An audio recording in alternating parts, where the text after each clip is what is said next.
Matthew से बहस हो जाती है। वो इस पर शाउट करता है कि 10 दिन में जितनी तुमने मुझे दर्द दी है, जितना लाइट में जलाया है, उसकी दर्द सिर्फ मैं ही महसूस कर सकता हूँ। अब क्योंकि सेबास्टियन विजिबल नहीं हो पा रहा था, तब उसकी हालत भी खराब हो रही थी। इतने दिन से वो अनविजिबल था और काफी परेशान था, जिसकी वजह से सेबास्टियन यहाँ से जाना चाहता था। और एक दिन तंग आकर सेबास्टियन लैब से बाहर चला जाता है और सीधा अपने घर आ जाता है। घर आकर वो अपने नेबरहुड के एक लड़की को देखता है, जिस पर वो पिछले कुछ अरसे से नजर रख रहा था। सेबास्टियन अपना मास्क उतार देता है और उस लड़की के घर डोरबेल बजाता है, और जब वो दरवाजा खोलकर देखती है तो वहां पर कोई भी नहीं होता, क्योंकि सेबास्टियन अनविजिबल था और वो उसके घर में घुस जाता है। लिंडा सेबास्टियन के घर आती है और वो देखती है कि वहां पर उसका मास्क पड़ा हुआ है, जिसे देखकर वो डर जाती है। लिंडा वापस लैब में आती है और अपने बाकी कुलीग से वो मीटिंग करती है कि सेबास्टियन हमारे लिए किसी खतरे से खाली नहीं है, क्योंकि वो मास्क के बगैर घूम रहा था और अनविजिबल भी था। और तभी वहां पर सेबास्टियन आ जाता है। लिंडा उसे वार्न करती हुई कहती है कि अगर तुमने आज के बाद ऐसा किया तो वो मिलिट्री को तुम्हारी शिकायत कर देगी।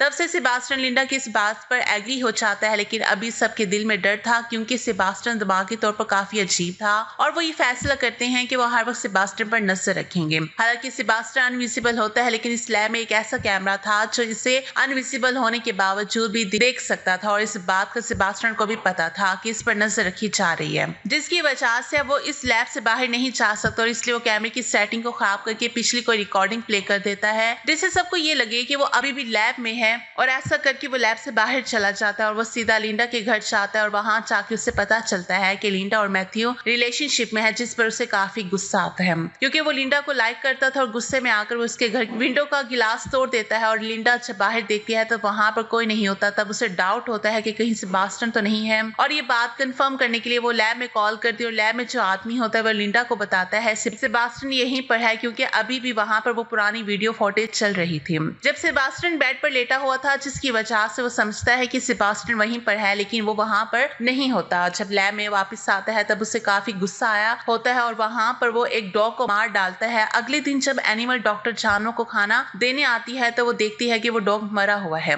और वो इस बारे में सेबास्टियन से पूछती है कि कहीं तुमने तो नहीं किया, जिस पर सेबास्टियन उससे कहता है कि मैं इस बारे में कुछ नहीं जानता। तब कंफर्म करने के लिए वो सारे वीडियो फुटेज चेक करती है, लेकिन उसे कुछ भी नहीं पता चल पाता।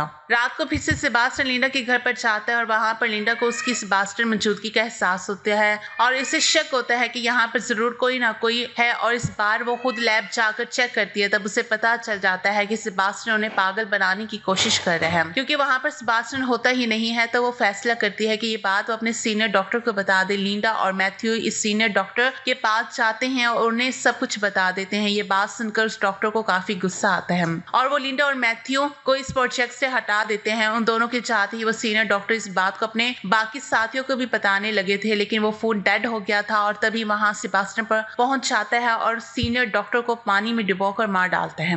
अगले दिन से सेबास्टियन वापस लैब में आ जाता है। लिंडा और मैथ्यू सीनियर डॉक्टर की कॉल के वेट कर रहे थे, क्योंकि आज उनकी मीटिंग थी। अब क्योंकि वो सीनियर डॉक्टर मर चुका था तो उसकी कोई भी कॉल नहीं आती। चेक करने के लिए लिंडा उस डॉक्टर के घर पर कॉल करती है, तब उसे पता चलता है कि डॉक्टर की पानी में डूबने की वजह से डेथ हो गई। तब लिंडा फैसला करती है कि वो इस प्रोजेक्ट के बारे में सबको बता देगी, क्योंकि सेबास्टियन की रियलिटी यानी कि वो अनविजिबल है, ये सिर्फ वही लोग जानते हैं जो लैब में थे, बाकी और किसी को भी इस बारे में कुछ